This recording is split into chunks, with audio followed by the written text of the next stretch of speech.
Conradin had no power in the house, so in a forgotten shed he made himself a god. Conradin was 10 years old, and a doctor had decided that he would not live to see 15. The doctor was smooth, delicate, and accustomed to being believed. But his opinion mattered less than that of Mrs. de Ropp, Conradin's cousin and guardian. She was the practical authority in his life, the person who measured his medicines, inspected his clothes, regulated his meals, and considered pleasure a suspicious symptom. To Conradin, she represented the greater part of the world, necessary, respectable, and disagreeable. The rest belonged to him and his imagination. Without imagination, he would have died of boredom long before the doctor's prediction became relevant. The house was full of rules. The garden was full of windows, and every window seemed prepared to open with an instruction. Do not run. Do not touch that. Come inside. Take your medicine. The fruit trees were guarded as though they produced diamonds rather than a few sour apples. But at the far end of the garden, behind a sulking wall of shrubbery, stood an abandoned tool shed. Conrad had made it his sanctuary. Inside, the shed became whatever he needed: a playroom, a fortress, a haunted chapel, a kingdom beyond Mrs. de Ropp's jurisdiction. His imagination filled the corners with ghosts and heroes borrowed from history, legend, and whatever else loneliness happened to provide. There were also 2 living creatures. A ragged Houdan hen occupied one corner. Conradin loved her with the fierce devotion of someone who had very little else to love. Farther back stood a large wooden hutch, divided into 2 sections. One was closed by iron bars. Behind those bars lived a polecat-ferret. A butcher's boy had once brought it to the shed in exchange for Conradin's secret hoard of small coins. The animal was lithe, sharp-toothed, and terrifying. Conradin was afraid of it. That was one reason he adored it.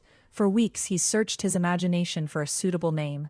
Then, one day, the name arrived, fully formed: Sredni Vashtar. After that, the ferret was no longer merely an animal. It became a god. Every Thursday, Conradin held a private ceremony before the hutch. He brought red flowers when flowers were available, scarlet berries in winter, and stolen nutmeg on important occasions. Sredni Vashtar, Conradin decided, favored fierce and impatient things. This made him a welcome contrast to Mrs. de Ropp's religion, which appeared to favor silence, obedience, and sitting still. The hen did not worship Sredni Vashtar. Conradin had classified her as an Anabaptist, although he had no idea what an Anabaptist was. He only hoped it was something daring and disreputable. Mrs. de Ropp was the foundation upon which Conradin had built his private hatred of respectability. For a while, she ignored the shed. Then she began to notice how often Conradin went there. It is not good for him to be pottering about in all weathers, she decided. The next morning, at breakfast, she announced that the hen had been sold and taken away. She watched Conradin carefully, expecting tears, rage, or some other useful display of emotion. He gave her nothing. His face turned pale and still. That afternoon, she placed toast on the table, a rare indulgence. Mrs. de Ropp usually forbade it, because it was supposedly bad for Conradin, and because preparing it was an unnecessary nuisance. I thought you liked toast, she said. Sometimes, Conradin replied. He did not touch it. That evening, in the shed, he stood before the hutch. The empty corner where the hen had lived seemed to accuse him. He had always praised Sredni Vashtar. Now, for the first time, he asked for a favor. Do one thing for me. He did not say what the thing should be. A god ought to know. After that, the prayer became part of his life. In the darkness of his bedroom and in the dusk of the shed, Conradin repeated it beneath his breath. Do one thing for me, Sredni Vashtar. Mrs. de Ropp noticed that he still visited the shed. One cold afternoon, she demanded to know what was inside the locked hutch. Guinea pigs, I suppose. I'll have them cleared away. Conradin said nothing. She searched his room, found the hidden key, and marched down the garden to inspect the hutch herself. Conradin had been ordered to remain indoors. From the dining room window, however, he could see the shed door beyond the shrubbery. He stood there, watching. Mrs. de Ropp entered. He imagined her unlocking the hutch. He imagined her leaning close, peering into the straw with her short-sighted eyes. He imagined her prodding through it with one of her blunt, impatient fingers. Soon, he thought, she would call the gardener. Soon, Sredni Vashtar would be dragged away and reduced to what she believed he was, a brown animal in a box. And then the woman would have won again. She would continue to control his meals, his clothes, his medicine, his movements, and the narrow remainder of his life. He would grow weaker beneath her care. The doctor would eventually be proved correct. Conradin pressed his hands against the window. Then he began to chant. Sredni Vashtar went forth. His thoughts were red thoughts, and his teeth were white. His enemies called for peace, but he brought them death. Sredni Vashtar the Beautiful. He stopped suddenly. The shed door was still open. A minute passed. Then another. Conradin watched starlings cross the lawn in restless little groups.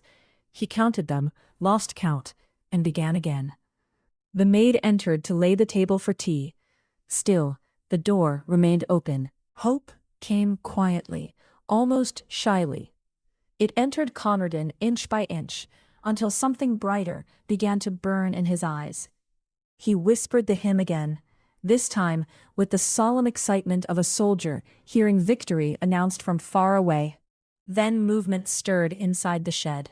A long, low creature emerged into the fading light.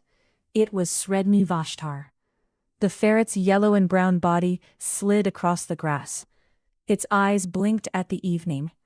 Dark, wet stains marked the fur around its jaws and throat. Conradin sank to his knees.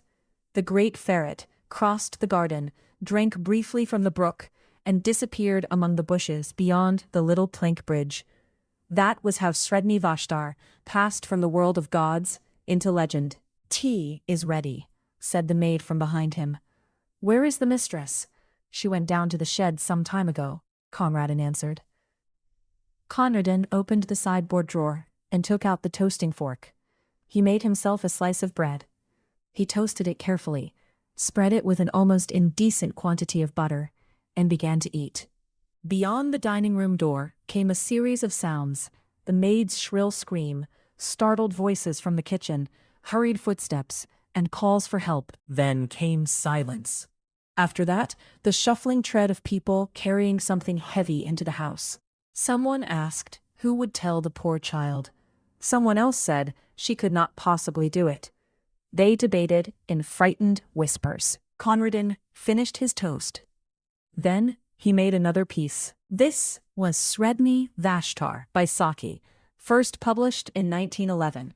Sometimes the smallest gods receive the clearest prayers.